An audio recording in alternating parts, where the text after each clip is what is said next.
आज हम बात करने वाले हैं नेटफ्लिक्स की एक ऐसी सीरीज के बारे में जो सिर्फ मॉन्स्टर और हॉरर के लिए फेमस नहीं है बल्कि स्ट्रॉन्ग कैरेक्टर्स के लिए भी याद रखी जाती है। और उन्हीं कैरेक्टर्स में से एक है स्टीव हैरिंगटन, एक ऐसा कैरेक्टर जो शुरू में सिर्फ एक टिपिकल हाई स्कूल बुली लगता था, लेकिन धीरे धीरे वो बन गया स्ट्रेंजर थिंग्स का सबसे लव्ड हीरो। जॉय कैरी के द्वारा प्ले किया गया स्टीव आज सिर्फ एक कैरेक्टर नहीं बल्कि एक इमोशन बन चुका है। लेकिन आज का टॉपिक थोड़ा पेनफुल है क्योंकि र्यूमर्स ये कह रहे हैं कि स्ट्रेंजर थिंग्स सीजन 5 में स्टीव हैरिंगटन की डेथ हो सकती है। हाँ, ये सुन के दिल हेवी हो जाता है, लेकिन ट्रेलर्स के हिंट्स, डफर ब्रदर्स के इंटरव्यूज और वो एक line You die, I die.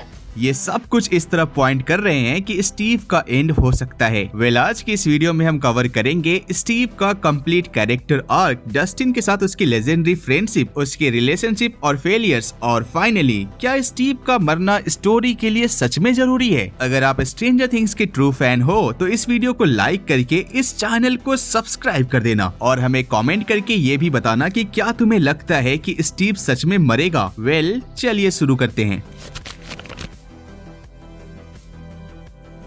Season 1 में हमें सबसे पहली बार मिलता है हॉकिंस का किंग स्टीव। पॉपुलर है, रिच है, कॉन्फिडेंट है और हाँ, वो आइकॉनिक हेयर, उसे हम कैसे भूल सकते हैं। यहाँ पे स्टीव एक टिपिकल 80s बॉय लगता है जो थोड़ा एरोगेंट है, थोड़ा सेल्फिश और काफी ज्यादा जजमेंटल भी। जोनाथन बायर्स को वियर्डो बोलना, नैन्सी के साथ सैडो रिलेशनशिप और अपने फ्रेंड्स के साथ मिलकर जोनाथन का कैमरा तोड़ना, ये सब दिखाता है कि स्टीव शुरू में एक निगेटिव कैरेक्टर है। और वो पार्टी वाला सीन याद है ना, जहाँ वो सबको इम्प्रेस करने की कोशिश करता है, लेकिन यहाँ से डफर ब्रदर्स ने स्टीव का रिडेम्पशन आर्क को प्लांट कर दिया था। जब स्टीव को पता चलता है कि नैन्सी और जोनाथन के बीच में कुछ चल रहा है तो जेलेसी में वो जोनाथन से फाइट करता है, लेकिन असली ट्विस्ट तब आता है जब डेमोगॉर्गन अटैक करता है। स्टीव वापस आता है, बैट उठाता है और अपनी गलती मानता है और मॉन्स्टर से फाइट करता है। और यही वो मोमेंट है जहाँ स्टीव विलन से हीरो बनता है। By the way, fun fact ये है कि ओरिजिनली डफर ब्रदर्स का प्लान ये था कि स्टीव को सीजन 1 के इसी फाइट सीक्वेंस में मार देना है, लेकिन जॉय कैरी की एक्टिंग को देखने के बाद उन्हें उस कैरेक्टर से कुछ ज्यादा ही लगाव हो गया और उसे ना मारने का फैसला लिया गया। और ये फैसला सीजन बाय सीजन कितना इम्पैक्टफुल रहा, ये बात हम सब जानते हैं। और सीजन 1 के एंड तक स्टीव सीख जाता है कि ब्रेवरी सिर्फ कूल बनने को नहीं कहते, जिम्मेदारी नाम की भी कोई चीज होती है। सीजन 2 में स्टीव एक नए स्टेज पर है। हाई स्कूल खत्म, कॉलेज नहीं मिला, नैन्सी से ब्रेकअप हो चुका है, वो थोड़ा लॉस्ट है। और यही एंट्री होती है डस्टिन हैंडरसन की। डस्टिन स्टीव से हेयर टिप्स लेता है, लेकिन ये दोस्ती सिर्फ हेयर टिप्स तक लिमिटेड नहीं रहता। जब डस्टिन का पेट डॉट एक डेमो डॉग निकलता है तो स्टीव बिना सोचे समझे डस्टिन के साथ खड़ा होता है। वो बस स्टॉप फाइट याद है ना, स्टीव अकेला मॉन्स्टर से लड़ता है सिर्फ किड्स को प्रोटेक्ट करने के लिए। और यही से जन्म होता है बेबी सीटर स्टीव का।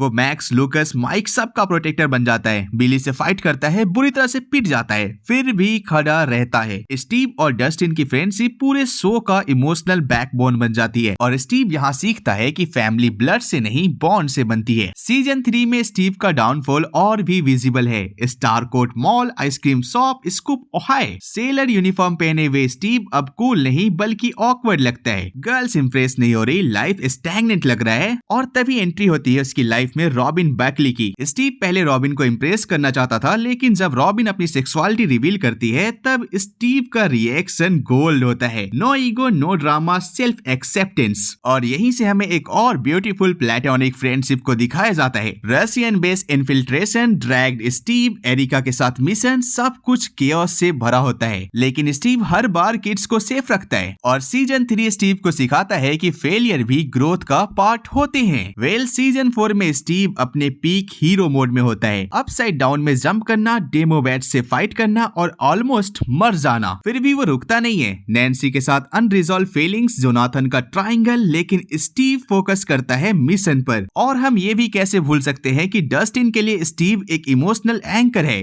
स्पेशली एडी के डेथ के बाद। स्टीव का ड्रीम, एक बड़ी फैमिली, 6 बच्चे, नॉर्मल लाइफ, ये सब दिखाता है कि कितना ज्यादा वो मैच्योर हो चुका है। अब वो सिर्फ प्रोटेक्टर नहीं बल्कि एक लीडर है। और सीजन 5 में हम लोग देख ही रहे हैं कि वो किस तरह से पूरे हॉकिंस को बचाना चाहता है। स्टीव का कैरेक्टर आर्क टीवी हिस्ट्री के बेस्ट रिडेम्पशन आर्क में से एक है। वो पहले बुली था लेकिन बाद में प्रोटेक्टर बना और अब वो एक लीडर है। डस्टिन के साथ बॉन्डिंग, रॉबिन के साथ प्लेटोनिक लव, नैन्सी के साथ कॉम्प्लिकेटेड रोमांस, सब बैलेंस्ड है। और यहीं पे हम सबको स्टीव की तरफ से एक मैसेज मिलता है कि people can change. Bye the वे, इस वीडियो में आगे बढ़ने से पहले मैं तुम्हें बता दूं कि मैं डेली रात को 11 बजे से 12 बजे के बीच लाइव आता हूं इस चैनल पे। तो अगर तुम मेरे साथ कुछ डिस्कशन करना चाहते हो, फैन थ्योरीज जानना चाहते हो, बहुत सारी कमाल की बातें करना चाहते हो, तो यहाँ पे आ सकते हो। लाइव चैट तुम्हारे लिए ओपन है। Well, back to the topic. Trailers, interviews और इतने सारे हिंट्स को देखने के बाद हमें ये लग रहा है कि ये सीजन स्टीव का लास्ट सीजन हो सकता है, क्योंकि हो सकता है कि स्टीव अपने आप को सैक्रिफाइस कर दे वेकना के अगेंस्ट फाइनल स्टैंड में, या फिर डस्टिन को बचाते हुए। और अगर स्टीव मरता है तो डस्टिन कंप्लीटली ब्रेक हो जाएगा और यही मूवमेंट शो का मोस्ट इमोशनल क्लाइमेक्स हो सकता है। बाय द वे यार, स्टीव के कैरेक्टर को अगर एक बार फिर से देखा जाए तो वो एक नॉर्मल ह्यूमन है। 11 के पास पावर्स है, डस्टिन के पास अपना दिमाग है, माइक के पास लीडरशिप है, मैक्स के पास ट्रॉमा स्ट्रेंथ है और अब विल के पास भी बहुत ही भयंकर सुपर पावर्स है।